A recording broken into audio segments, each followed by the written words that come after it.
But there are 18 compelling storylines. There's a couple of them. Number one, you got the Capitals. We'll see what happens there. They got a new coach. And then you also got... Imagine that, right? They win the Stanley Cup. They lose their coach.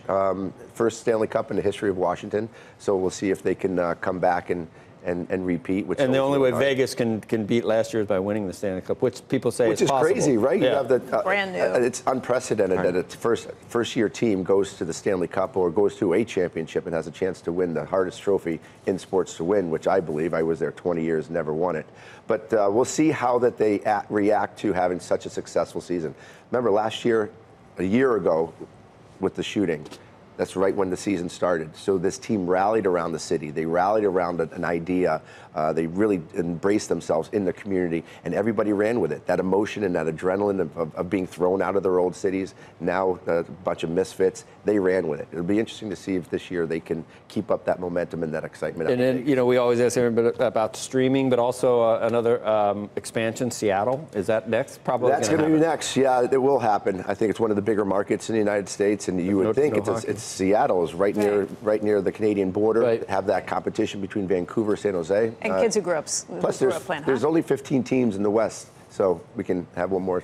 16 in the East, make it even. So sounds right, right? Streaming going to make? Is it ready for hockey now? I guess. I believe so. I think the hockey is at its all-time high in popularity. Obviously, the salary cap went up this year because of the revenue that it's created, and the way the National Hockey League is putting it out there and getting their players out there to market it.